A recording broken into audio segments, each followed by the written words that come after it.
Welcome to Lead Wisely by WonderTour. We're back with episode 124 in our series on Trust the Process, and we are talking about the movie The Martian. Last episode, we talked about personal responsibility. So this episode, we're going to talk about distributing responsibility and kind of not just looking at responsibility from I should have more responsibility over this situation. I'm not taking enough responsibility over my actions. But now looking at, when is it time to give up that responsibility to somebody else? When is it time to not feel so responsible for an outcome or for an action that needs to be taken? So Brian, I'm going to turn it over to you with our big question. What does The Martian show us about when it's time to surrender responsibility? Yes, awesome question. So, like you said, we see in Mark Watney a really good example of a hyper-competent individual, right? He's got this terrible situation. He faces it head on. He solves one problem at a time. He's got, to the best of his ability, he's marshaled all his resources. He's got his stuff under control. Mark is very clear that he personally can't solve the whole problem. He's not going to drive back to Earth in his rover. So he needs somebody. He needs a team. He needs a community. He needs people to come to his rescue. He needs to be part of a larger effort. And he recognizes this very early on. And so we see him in parallel with his self-care routine, in parallel with his resource marshaling routine, is like, okay, communication is a priority. I'm going to go dig up the old rover and I'm going to bring it back and I'm going to turn it on. And that's going to give us a way to do some synchronized semaphore taking photos of hexadecimal codes. And eventually we'll get to the point where we can communicate. So at this point, he's not really giving up responsibility so much as just trying to make sure you get the right people involved. But then he does, once he has this communication with his broader community, once he's got back to NASA, then they're sending him all sorts of advice on what things to do and how to do it. And he is, kind of salty about it, but also he's clearly complying, right? He's happy to have support. He's happy to have people tell him, oh, this is the best way to do this. Go run the numbers on this. I've got the smartest people in the world working on my problems, which is pretty great. Right. And so that's one version of this, like when to surrender responsibilities. If you can get somebody who's amazing at something helping you solve your problems, that's really good. The thing that I really like watching in this movie, though, is on the other side of the story is our character, Teddy, the NASA director, who is, I would submit is a very skilled, very magnanimous leader throughout. Right. He doesn't always make the exact right decision, but he navigates very smoothly this kind of series of terrible situations while keeping his eyes on the prize. And what Teddy does over and over again is he takes the big, he does the map making thing that we talk about. Like he has the big picture, like this is our challenge. We want to get this person back. This is how long it's going to take. These are our options, right? He's very good at framing the problem. He's very good at taking the hard decisions on himself. Not like, you're not going to decide. I'm going to decide which thing we're going to do. But he's not ever presuming that he is the expert. He's not ever presuming that he has all the information. He's not ever presuming that he personally can solve all the problems. And so we see him over and over again, like delegating to people he trusts. Like, you tell me what my options are, go do the math and come back. You tell me how long you're going to need to solve this problem. You tell me what's available over here and, what's actually happening. He's really good at staying in his lane, staying at his level of expertise, and then picking the best people in the world to solve individual problems and then sort of trusting their responses. Yeah, when they're trying to get the original rocket off the ground in order to provide the supplies, he's saying that it's going to take, he wants it to take a certain amount of time. He set a milestone, but they're like, no, it's going to take 15 additional days. And he's not doing the thing that I don't know if you've ever had happen before, which is like, just do it anyway. You just got to just do it anyway. It's like, okay, well, the problem with just do it anyway is it's actually absolving yourself. It feels like you're taking the responsibility as the leader. It can feel like that, but it's kind of a fake taking of the responsibility because instead you're just shoveling responsibility on somebody else to hit a deadline without understanding if they have the proper resources, dependency management, all the things that need to happen in order to do so.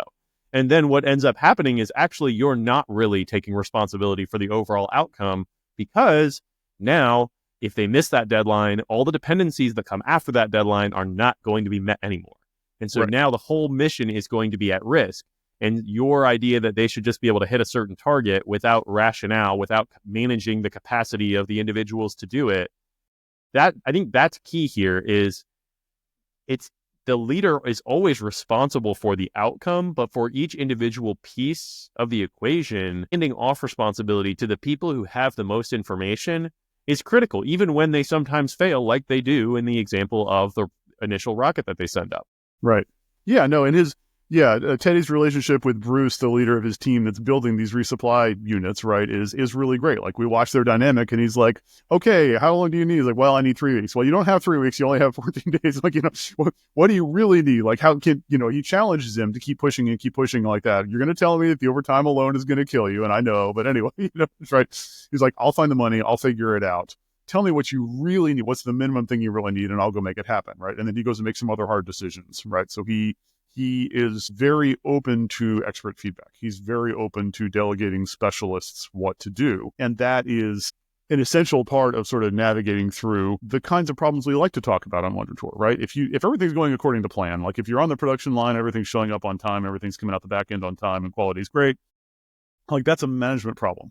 That's not leadership, right? We know the process, we're turning the crank, we're trusting the process, right? We're making sure that all the little details are going right. Right, but that's a management problem, is managing small exceptions and making the process run smoothly. The time that you need a leader is when things don't go well, when you're trying to do something new, or you're trying to solve a problem that you don't know how to solve, or when the whole mission is in jeopardy, right? That's when you need somebody who is skilled at bouncing back and forth between top-level mission, my responsibility, making the hard decisions, but also engaging the experts, engaging the skilled people, challenging everybody to give their utmost. That's really what, again, in classic giant big screen Hollywood fashion, right? The problem we see here is a giant, ridiculous enough problem that all of these examples are scaled up. But that's exactly the pattern that we're looking for. And that is the responsibility, right? Is like the responsibility of the director of NASA is to engage the people. It's to make sure that they're informed and communicated to the latest situation. It's to make sure that they have any critical milestones understood.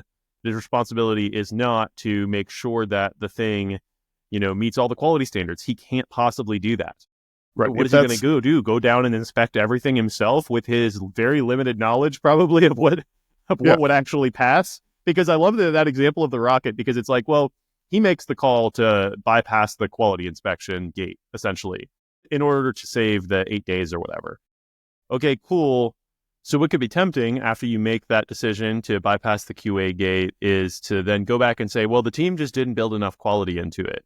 And I should have just gone down there and I should have checked the quality for myself as the director. And that's my responsibility. The problem is, how does that drive end-to-end responsibility of the whole mission? Because how do you have more information than the people who are supposed to actually build and assemble this thing? How do you have more information than the quality engineers? It might seem good to you to go micromanage the data scientist who can't seem to build a machine learning model that makes the prediction that you want. But how is that going to actually help you if you don't have a background in data science? And that we see this a lot of times with, like you said, managers or leaders, that after a failure, the tendency is to kind of fall back on, oh, well, I'll just engage directly myself. And it's like, well, there's a responsibility to engage directly, correct, to encourage the team, make sure the team has the right resources, make sure that there's clarity on the vision and the mission and the requirements and all that sort of stuff. That's on you. But a lot of the other stuff, you actually have to divorce yourself from that responsibility and say, this is on the team. And is it okay? Did the team learn? And are they going to need to be given another opportunity? And is that really the best way to solve the problem? Yeah. So I don't know if we've said this out loud on the show before, but for me, the aphorism, if you want something done right, you have to do it yourself, is one of the worst leadership traps, right? This is an absolute fallacy. If you think that sincerely, then you are not a leader. You cannot ever get a team to peak performance with the idea that you're better at everything than everybody else and that they can't be trusted. And the flip side of that is, if you believe in specialists, if you believe in local insight and people know their own situations and their own specialties better than you do, if you believe in empowering people to make the hard decisions, then what you take in as a responsibility as a leader is to model the high-level mission and to model the behavior and to model the ways in which you approach failure, right? And so he does this very effectively. And I think this will be really fun. He models like, we're going to cut the non-essential corners because we have to, because the problem is telling us that we don't have enough time. Like, this person's going to die unless I take some risks. And so I'm willing to forgo some margin of safety, right? And then when it doesn't go well, he doesn't blame somebody else. Like, he stands up and says, yeah, that didn't work, and I was the one that made that decision. But the high-level mission is still there. Like, we still want to go save Mark Watney, and now we're making plans C and D and E and F, right? So he models that, taking the decision responsibility, taking the outcome responsibility, but not taking the detail responsibility. Mm-hmm. And I want to put a pin in that and hold on to it until after the intro, because the rest of his team absorbs that very well, right? And we see through the rest of this movie that, like, commitment to the mission, it's okay to cut the non-essential corners, is actually what's required for this story to succeed.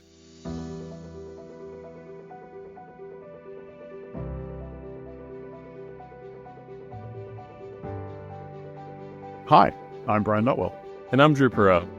And we are on a journey to lead wisely, to become better leaders by touring fantastic worlds and inspiring lore by going on a WonderTour. We connect leadership concepts to story context because it sticks to our brains better. You can find out more at WonderTourPodcast.com or on YouTube by searching Lead Wisely, all one word, where we hope you are receiving this right now. So let's move a little farther along in the story here. So we've got the example of the NASA director who is successfully marshaled people all over his organization and eventually all over the world, right, to try to buy into this mission of let's bring Mark Watney back. And he is leveraging all the resources at his disposal, and he's very clear on kind of how critical this is and how they're going to have to do some crazy things. And so what we see is, even when they're not exactly following his orders, everybody's sort of absorbed this mission very deeply. Like, they're all bought in. And it's a compelling mission, right? But we have the example of this astrophysicist, Rich Purnell, who's like, oh, I've got this crazy idea that's different than what you're doing, but that I think will work better. I think we could reuse the mission that took him to Mars in the first place, and we could just send them on another loop and have them go pick him up and just send them the resupply mission. Like, so he steps outside his lane. He does a bunch of work that nobody asks him to do. His boss actually complains about this. He walks into the NASA director's office and explains it, skillfully, if not socially skillfully, right? And gets kicked out. But that sort of plants the seed, right? So he steps outside of his lane. Then Mitch, the mission director, steps outside of his lane and forwards this mission to the Hermes team. He's like, hey, here's another chance that, if you guys take some authority, then you could do this thing, right? And gives them the opportunity to take personal responsibility but improvise on their way to the mission. And so the team takes them up on it. They vote unanimously. Yeah, we're going to spend another 500 days in space and go save Mark. Awesome, right? And so that gets us to the actual point of like, well, now we have to do the rescue. And so I want to talk about this scene. Like, what does this look like once you get to the point of like actually closing the deal? How does this movie strike you? Yeah, so one of the things that sticks out to me is the lessons that the NASA and that the team in the existing spaceship are learning from Mark, because they're getting to communicate with him. And originally that was the idea, was like, no, don't let them talk to each other. It's like, no, obviously they need to be able to communicate because they're needing to work together and they're learning from each other. And they were truly learning from Mark, right? They're seeing this bare bones style, this use only what's required, minimize energy input in order to get the outcome that we desire. Like all of this that Mark's using. And then, like you said, we have that same example coming up with the director of NASA. He's kind of embodying that for them. And then we see the team do the exact same thing as we get to the end where they're going to have this rescue mission. Their whole approach is they're taking the Mark Watney approach. They're going to minimize energy input, right? The team that designed the MAV for the Ares 4 mission is just stripping everything out of it in order to get as much altitude as possible out of this launch. And it's a great scene, right? They're applying what Watney is showing them in practice. And then you get the same thing with the crew of the ship. They're considering like, okay, well, we're coming in and we're not going to be at the right intercept distance. And so we're going to have to do something different. Then they're like working within the constraints of the existing system. They're thinking, how do we pilot the ship properly? And they're like, no, what if we do something entirely different? We use a different form of thrust. Like, we have to think like Watney would think. The ship is expendable. We have two things we have to accomplish. We have to save Mark and we have to get back to Earth. And these are the same mission. These are not two different competing missions. They're the same mission. And so, Brian, talk to us a little bit about our mountaintop here, where they kind of go through this exercise in thinking like Mark Watney. Yes, this is so. Yeah, so they're coming in. They're coming into Mars, but one thing and another, the launch of Mark getting into orbit doesn't go perfectly as planned. And they're like, "Oh, great, we're going to be 300 kilometers away from him." Like, that's not quite enough for us to do a spacewalk and pull him into the ship, right? Okay, so we're gonna burn some thrust. We're gonna do some other things, right? Okay, now we're going to be close. We're going way too fast. Okay, so now we got to solve this problem, right? And so this is the same thing, sequential problem solving. Like, great, do the thing, burn the thrust. Now we've got 36 minutes to solve the other problem. Okay, in those 36 minutes, like, what are we going to do? And exactly as you said, they are, they're kind of acting like one team, even though they're separated now, right? They're inspired by the example of Mark Watney, right? This guy is, farmed potatoes in his own excrement and driven 300 kilometers across the Mars desert to get into a convertible and launch himself into the spaceship. How could we do any less? So this is actually one of my favorite moments in the movie, right? Whereas Commander Lewis calls down to Vogel, the chemist of the ship. He's like, "Hey, whatever you're doing, I need you to stop it and come up here and build me a bomb." And he has the exactly correct reaction. He's like, that this is a really bad idea on a spaceship, right? But it's this sacrificing their margin of safety, improvising with the resources at hand, and not to make the analogy too pointed, right? But like, we need to meet Mark where he is. Like, we need to match orbits. The team and the individual need to come together somehow. And this is what it's going to take. We're going to have to give up some of the things that we thought were standard processes. We're going to have to give up some of the things that we thought were margin of safety. We're going to have to give up some of the things that are like, oh, that's probably not a good idea most of the time, because we're all focused on these higher level missions, right? And because we're all sincerely committed, and because we're all inspired by how hard everybody else is working, like, how could we do any less? Like, they couldn't just be like, "Oh yeah, sorry, that didn't work out." That's not really on the table for them. Yeah, for them, it's all about the purpose, this combined mission. And I want to contrast this a little bit to the opening scene of the movie, where they're trying to collect these samples. They're trying to get off the planet before the storm. They're trying to save Mark. And it seems very disjointed, the activity between the team, right? It's like you have the commander getting off the ship to try to save Mark, but she's taking all the responsibility on herself and not distributing it across the team.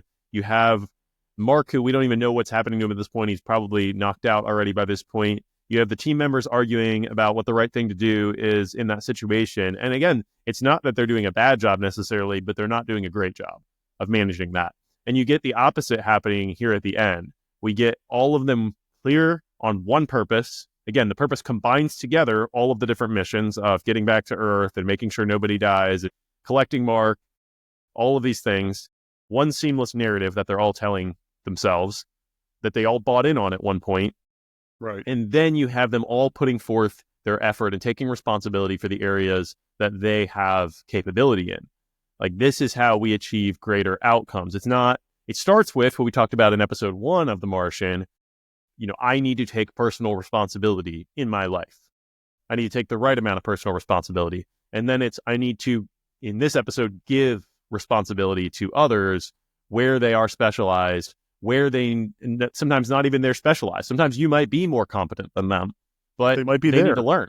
Might be the only ones that are there on the spot, right?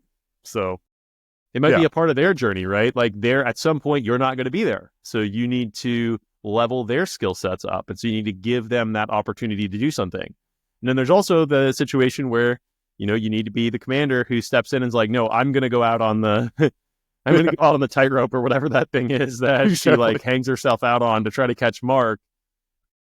It's very similar, right? And it's a little bit on the nose to the first part of the movie where she's like, "I'll go down the ladder and save him when he's in the storm." So we have to have that redemption moment for her, which is great, but it's reframed as being done in a different way, where she's not just doing it in order to be the commander who makes the sacrifice. She's doing it because she really believes this is the best way that the team can interact.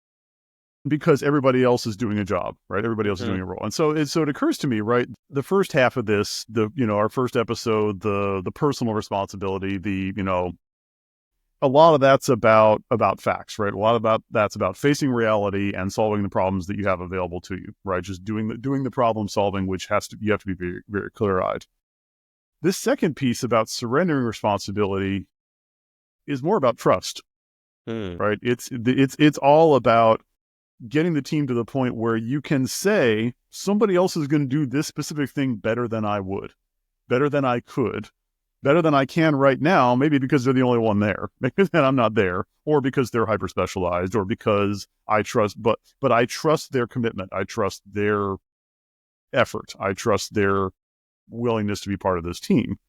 And so we see that playing out really well. Like when this works, it's because you're looking clearly around at the facts and like, okay, what are the resources we have available to us? Okay, well, I have a chemist and I need to make a whole bunch of force in a hurry. That sounds like a bomb.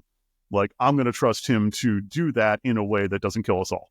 I think we see that over and over again in this movie. And I think that's if you can imagine yourself, right, in a practical application, if you can imagine yourself in a situation of Mark Watney, all you can do is your best. All you can do is give all of your effort and get as far into orbit as you can, right?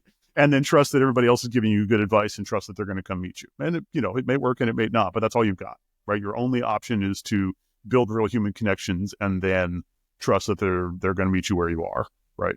But if you're on the other side, building up that trust within the team and giving people the opportunity to really do things that you couldn't is the only way to get there. Like Jeff Daniels himself, Teddy himself is not going to get in a spaceship and go rescue the astronaut. Like that's not how this works. So you need these layers and layers of people that you engage that can do the things that only they can do because they're there or because of what they know.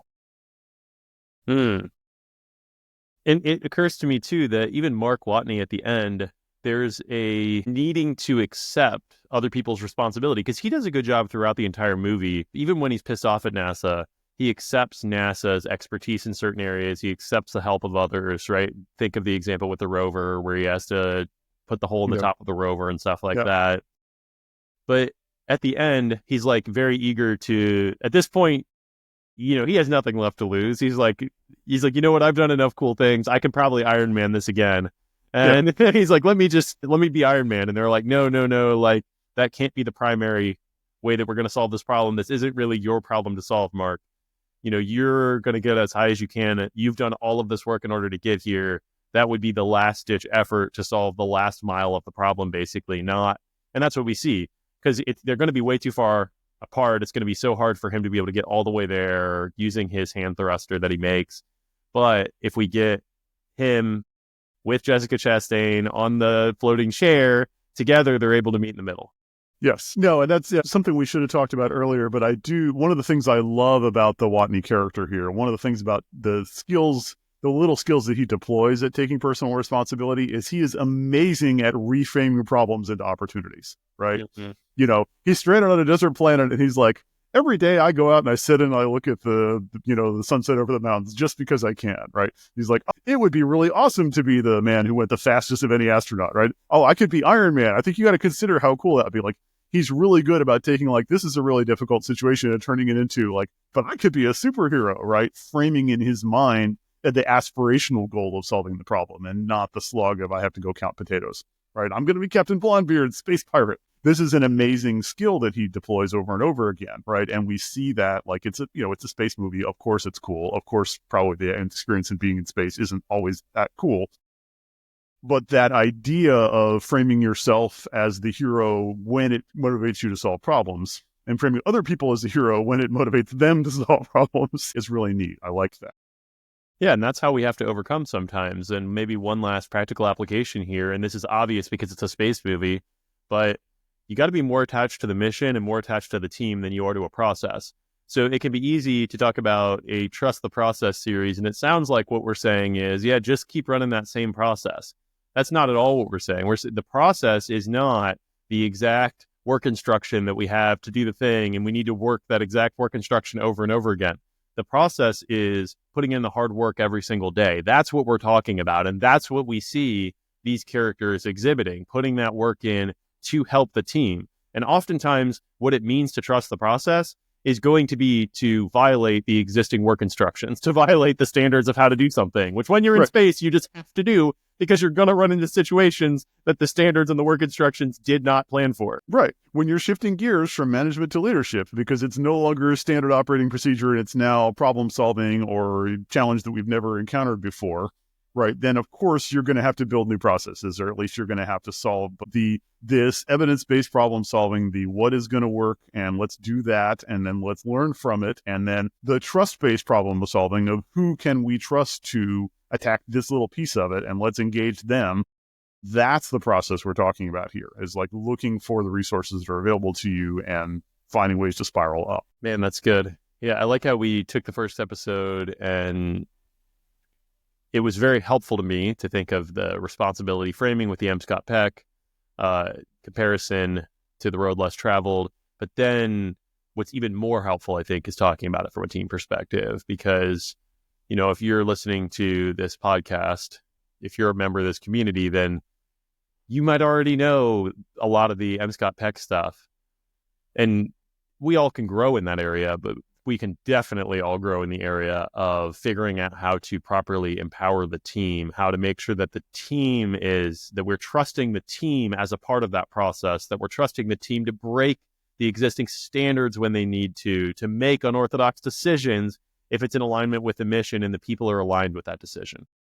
Yeah. And it's a deeply collaborative process. It's a deeply human process of looking people in the eyes and making hard decisions and handing off authority for critical things. And we see cool examples of that. Like, that's why we love these stories, is right. You can picture yourself like, okay, great. If I was the NASA director in this situation, if I was Commander Lewis in this situation, what would I do? Which part of this, like, who could I be? Which useful person could I be in this environment? Right, is a cool challenge for us, and is a good way to reframe the when I feel like I'm stuck on a desert planet by myself sorts of problems. It's great stuff, Brian. Awesome. What do we have coming up next?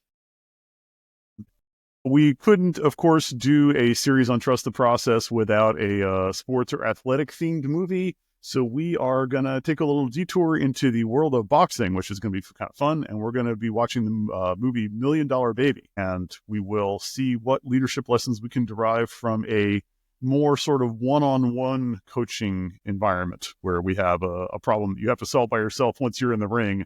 How do you get somebody ready for going into the ring? That's going to be a lot of fun. Looking forward to it. Thanks for joining us, everyone. We hope you enjoyed this as much as we did. Until next time, just remember, as always, character is destiny.